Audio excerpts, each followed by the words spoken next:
നീ അവിടെ ഉണ്ടോ നോക്കി. നീ ഇത് വിളിക്കും നോക്ക്. അവിടെ എന്തെങ്കിലും വിളിക്കണം.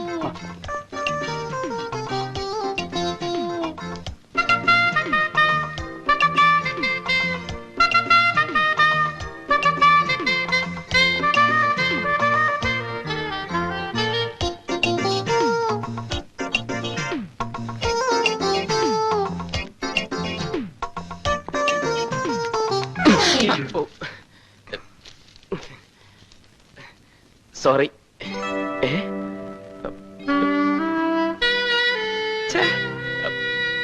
താങ്ക്സ്. എന്തോ സംസാരിച്ചു.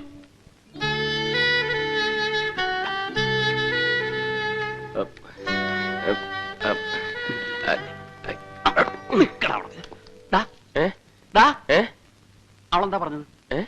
അവളെന്താ പറഞ്ഞതെന്ന്? I love you. Excuse me, ഈ പുസ്തകം ആരാ എടുത്തിരിക്കുന്നതെന്ന് എനിക്കൊന്ന് അറിയാൻ പറ്റുമോ?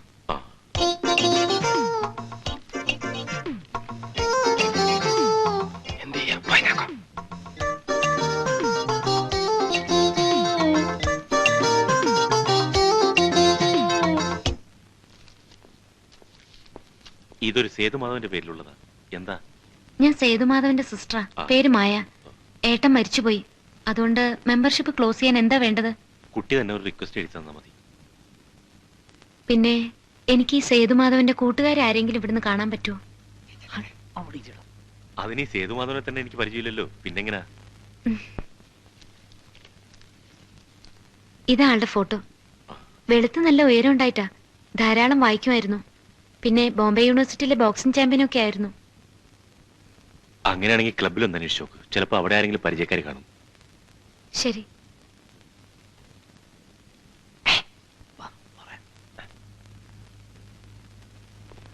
ആ ബോക്സിംഗ് ചത്തുപോയത് ഒരേ കണക്കിന് നന്നായി. ഒന്നുമില്ലേ ധൈര്യമായിട്ട് അവളുടെ പുറകെ നടക്കാമല്ലോ. എനിക്കൊരു ഐഡിയ. എന്താ? അവളുടെ ചത്തുപോയ ചേട്ടന്റെ കൂട്ടുകാര് നമ്മളാണെന്ന് അങ്ങോട്ട് കാച്ചിയാലോ? വേണ്ട വേണ്ട, നീ ഇന്നലെ ഒരു കാച്ചിന്റെ ക്ഷീണവും കിതപ്പൊന്നും ഇതുവരെ വിട്ട് മാറിയിട്ടില്ല.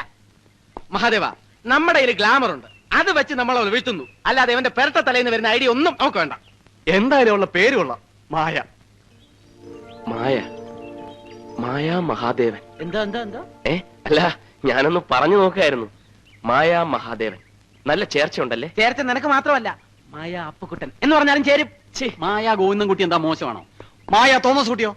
അയ്യടാ, അത് വേണ്ട. ഞങ്ങൾ ഹിന്ദുക്കളൊക്കെ ചത്തൊടുങ്ങിയിട്ട് മതി കണ്ട ക്രിസ്ത്യാനിയോടൊക്കെ പുറകെ പോകാൻ.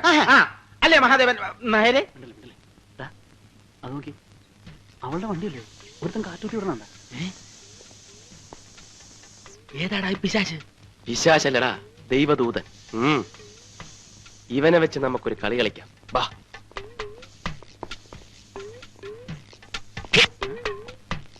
എന്താ? കാറ്റ് കുത്തിവിടുന്ന ചേട്ടന്റെ ഒരു ഹോബിയാണല്ലേ? അത് ചോദിക്കാൻ നീ ആരടാ? എടാ പന്നി, തെണ്ടിത്തരം കാണിച്ചിട്ട് ഇന്ന് ഷൈൻ ചെയ്യുന്നു.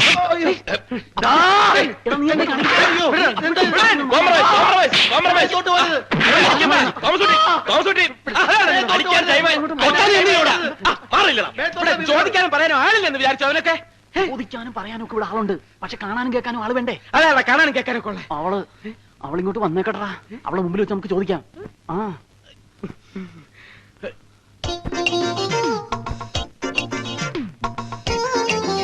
വരുന്നുണ്ട്. ഇനി തുടങ്ങിക്കോ, ഇനി തുടങ്ങിക്കോ. ഇങ്ങനെ എടുക്ക, ഞാൻ തന്നെ നീ കാറ്റ് കുത്തി വിടുവല്ലേടാ? ഞങ്ങളൊക്കെ ഞാൻ ഇതുവരെ അടിച്ചിട്ടില്ല. രണ്ട് വീലും കാശ് ഊതി നടത്തിട്ട് നീ മതി. ഊതാനല്ലേ പറഞ്ഞത്? കാണാൻ കൊള്ളാവുന്ന പെൺകുട്ടികൾ വണ്ടി കൊണ്ടുവന്ന് വെക്കുമ്പം അതിന്റെ കാറ്റ് തുറന്നു വിടുന്നത് ഇവന്റെയൊക്കെ സ്ഥിരം തൊഴിലാ. ഞാൻ ഊതിക്കടാ.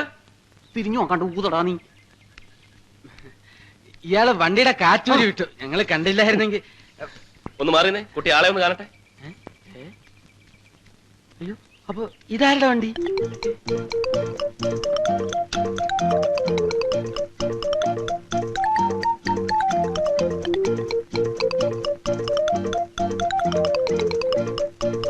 തോമസ് കുട്ടി വിട്ടോടാ.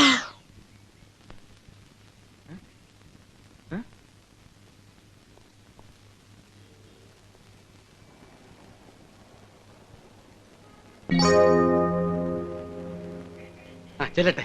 നിക്ക്, നീ പോയിട്ട് എന്താ ചെയ്യാൻ പോണത്? അത് ആളെ കറക്കി കൊണ്ടുവരുമ്പോ കണ്ടാ മതി. ഐഡിയ എന്താണെന്ന് പറഞ്ഞിട്ട് പോടാ. അതെ, വ്യക്തമായിട്ട് പ്ലാൻ എന്താണെന്ന് പറഞ്ഞിട്ട് പോയാ മതി. ഇനി വന്നേ. ആ പറഞ്ഞേ. ആദ്യം ഞാൻ നേരെ ചെല്ലുന്നു. അയാളുടെ ദേഹത്ത് പതുക്കെ ഒന്ന് മുട്ടിയിട്ട് അറിയാതെ പറ്റുപോലെ സോറി എന്ന് പറയുന്നു. ഓക്കെ. എന്നിട്ട് മുഖം ഒന്ന് ഉയർത്തി സേതുമാധവന്റെ മുത്തച്ഛനല്ലേ എന്ന് ഒറ്റ ചോദ്യം. ആ ചോദ്യത്തിൽ അയാൾ വീഴുന്നു. ഇവൻ പോയാ വീഴൂ? ഞാൻ വീഴ്ത്തും. ഓക്കെ, നീ ചെല്ലു.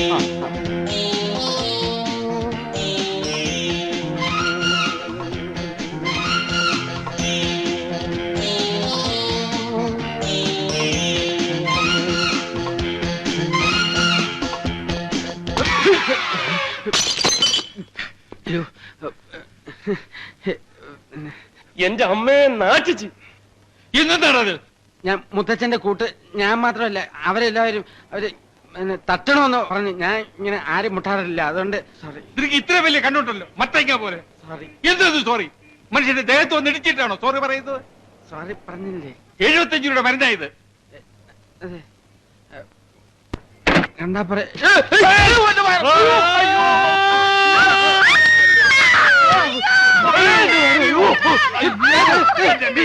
താങ്ക് യു മനെ, താങ്ക് യു വെരി മച്ച്.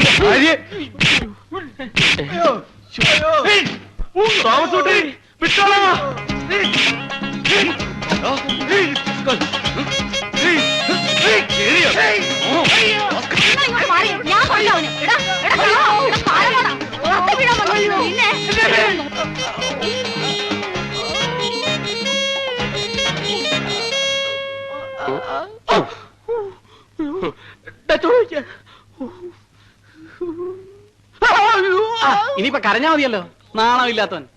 അയാളെ വീഴ്ത്താൻ ഞാൻ പോയാലേ ശരിയാവുള്ളൂ, വേറെ ആരും പോകണ്ട. എന്തൊരു ബഹളമായിരുന്നു. ഇപ്പൊ എന്തായടാ? അയാളെയും വീഴ്ത്തി, വഴിയെ പോയവരെയും വീഴ്ത്തി, നീയും വീണ് വയറും കയറിയപ്പോ സമാധാനമായല്ലോ. ചുമ്മാ ഇരിയടാ. ഡേ അപ്പുക്കുട്ടാ, ചോരയാണ് കണ്ടിരിക്കുന്നത്. അവളെ നിനക്ക് തന്നെ കിട്ടുന്ന ലക്ഷണമാ.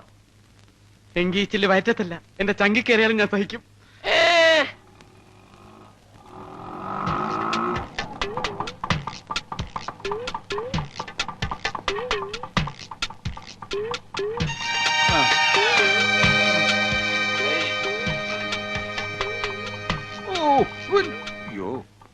കാര്യമായിട്ടൊന്നും പറ്റില്ലെന്നാ തോന്നണല്ലേ?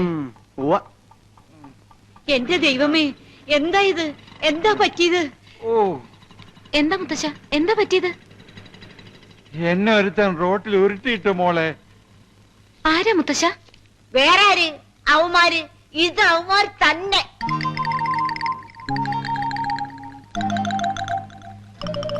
ഞാനെന്ന് പറഞ്ഞപ്പോഴേ നിങ്ങൾ എന്താ പറഞ്ഞത്? തോന്നിയതാണെന്ന്. നിങ്ങൾക്ക് ഇത് തന്നെ കിട്ടണം. മുത്തശ്ശൻ ആളെ കണ്ടാലറിയോ? അറിയോന്നോ? അവനെ ഇനി എവിടെ കണ്ടാലും ഞാൻ കൊല്ലും. വെറുതെ. അന്ന് വന്നവന്മാരെയൊക്കെ കണ്ടാലേ എനിക്കും അറിയാം. എന്നെ മാത്രമല്ല, നിങ്ങളെ രണ്ടുപേരെയും അറിയാവുന്ന. വരും, അവന്മാര് ഇനിയും വരും. ഇനി വന്നാ ഞാൻ വെട്ടി തുണ്ടൻ തുണ്ടാക്കി ഈ മിറ്റത്തിടും. നോക്കിക്കോ. നിങ്ങൾ വന്നേ. അതെ, നിങ്ങളെ 3 വരെ അവർ മനസ്സിലാക്കിയ സ്ഥിതിക്ക് ഇനി ഒറ്റ മാർഗ്ഗമേ ഉള്ളൂ. എന്താ? നിങ്ങൾ അവളെ എങ്ങനെ മറന്നേക്കണം.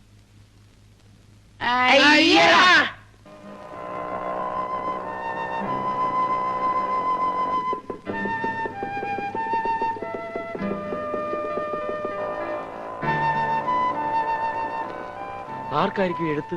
ഇനി നമ്മളെ കൂടാതെ വേറെ വല്ല കാമുകന്മാരും കാണുമോ? നിന്റെ കരുനാക്കെടുത്ത് വല്ലതും പറ. അല്ല, അങ്ങനെ ആരെങ്കിലും ഉണ്ടെങ്കിലോ? ഏയ്, എന്തായാലും എഴുത്തെടുത്ത് നോക്കിയാ വിവരം അറിയാലോ. ഞാനിപ്പോ എടുത്തു തരാം. അതൊന്നും നടക്കൂലേ. ഇവൻ എന്തായി കാണിക്കണം? ഇങ്ങോട്ട് മാറി. Next clearance 3 PM. മഹാദേവ, എന്താ വേണ്ടത്? എങ്ങനെയും ഈ എഴുത്ത് കൈക്കലാക്കണം. അതിനിപ്പോ എന്ത് ചെയ്യാം? വെയിറ്റ് ചെയ്യാം.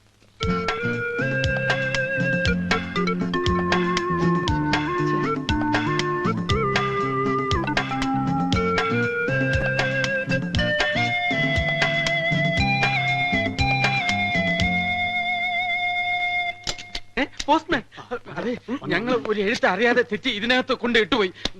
ഇതങ്ങ് കൈവച്ചിട്ട് അതങ്ങ് ഒന്ന് എടുത്ത് തന്നില്ലേ കുഴപ്പം. പ്ലീസ്, അത് പിന്നെ പ്ലീസ്. ഇത് നോക്കി. പോരെ?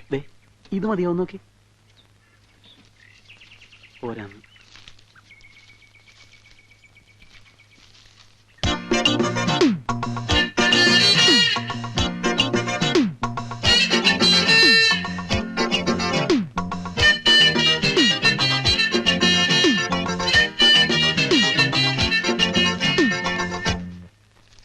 പ്രിയപ്പെട്ട അച്ഛനും അമ്മയെ അറിയുവാൻ ഞാൻ അപ്പോഴേ പറഞ്ഞില്ലേ കാമുകനൊന്നും അല്ലെന്ന്. നീ എപ്പ പറഞ്ഞു? ആ വായിച്ചേ. സേതുവേട്ടന്റെ നഗരത്തിൽ നിന്നാ ഞാൻ ഈ എഴുത്തെഴുതുന്നത്.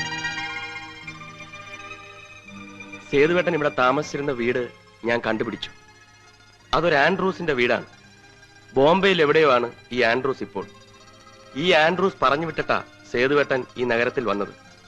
കഴിഞ്ഞ ക്രിസ്മസ് രാത്രിയിൽ ഇവിടെ വന്നു കയറിയ സേതുവേട്ടനെ ആൻഡ്രൂസിന്റെ അമ്മച്ചി സ്വന്തം മകനെ പോലെയാണ് കരുതിയിരുന്നത്. ഇപ്പോൾ ആ വീട്ടിൽ ആൻഡ്രൂസിന്റെ അമ്മച്ചി മാത്രമേ ഉള്ളൂ. ചുമ്മാ ഇരിടാ. ഇപ്പോൾ ആ വീട്ടിൽ അമ്മച്ചി മാത്രമേ ഉള്ളൂ. സേതുവേട്ടൻ താമസിച്ചിരുന്ന മുറിയും സേതുവേട്ടന്റെ പെട്ടിയും സാധനങ്ങളും ഒക്കെ അതുപോലെ തന്നെ സൂക്ഷിച്ചു വെച്ചിരിക്കുക അമ്മച്ചി.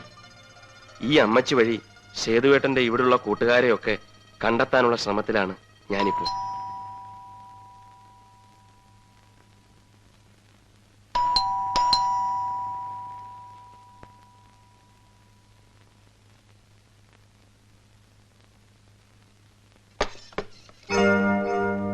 ഗുഡ് മോർണിംഗ് അമ്മച്ചി. അമ്മച്ചി. ആരാ? മരിച്ചുപോയ സേതുമാധവന്റെ കൂട്ടുകാരാ. ഞാൻ മഹാദേവൻ, ഇത് അപ്പക്കുട്ടൻ, ഇവൻ ഗോവിന്ദൻകുട്ടി, അത് തോമസ് കുട്ടി. നിങ്ങളെ ആരെയും ഇതിനു മുമ്പ് ഞാനിവിടെ കണ്ടിട്ടില്ലല്ലോ. ഇങ്ങനെ ഫ്രണ്ട്സ് ഉള്ളതായിട്ട് സേതു പറഞ്ഞിട്ടുമില്ല. അയ്യോ സത്യമായിട്ട് ഞങ്ങൾ സേതുവിന്റെ കൂട്ടുകാരാ, ക്ലോസ് ഫ്രണ്ട്സ്. അല്ലാതെ അമ്മച്ചി, ഞങ്ങളെ പറ്റി ഒന്നും അമ്മച്ചിയോട് പറഞ്ഞു കാണില്ല. പക്ഷെ അമ്മച്ചിയെ കുറിച്ചെല്ലാം ഞങ്ങളോട് പറഞ്ഞിട്ടുണ്ട്. കഴിഞ്ഞ ക്രിസ്മസ് രാത്രിയല്ലേ സേതു ഇവിടെ വന്ന് കയറിയത്. അതുമുതൽ എല്ലാം അവൻ ഞങ്ങളോട് പറഞ്ഞിട്ടുണ്ട്. ആൻഡ്രൂസ് പറഞ്ഞു വിട്ടിട്ടാണ് സേതു ബോംബെയിൽ നിന്ന് ഇങ്ങോട്ട് വന്നത് എന്നവൻ പറഞ്ഞിട്ടുണ്ട്. വന്ന് കയറി അന്ന് മുതൽ അവനെ സ്വന്തം മകനെ പോലെയാണ് അമ്മച്ചി കരുതിയിട്ടുള്ളതെന്ന് ഞങ്ങളോടും പറഞ്ഞിട്ടുണ്ട്. ഇതൊന്നുമല്ല, മരിച്ചേ പിന്നെ അവന്റെ മുറിയും അവന്റെ സാധനങ്ങളും അമ്മച്ചി അതേപടി സൂക്ഷിക്കുകയാണെന്ന് വരെ അവൻ പറഞ്ഞിട്ടുണ്ട്. ഓ,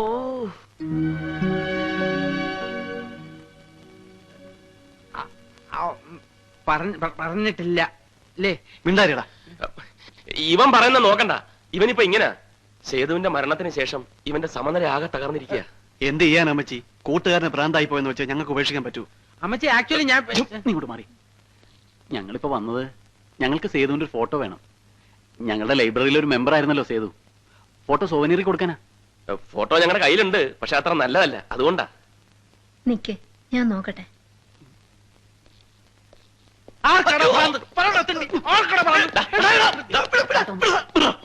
വായി തോന്നിയൊക്കെ വിളിച്ചു പറഞ്ഞിട്ട് അവന്റെ കഴുത്തേക്കാരി പിടിച്ചാൽ മതിയല്ലോ. മാറി. അമ്മച്ചി അമ്മച്ചി അമ്മച്ചി.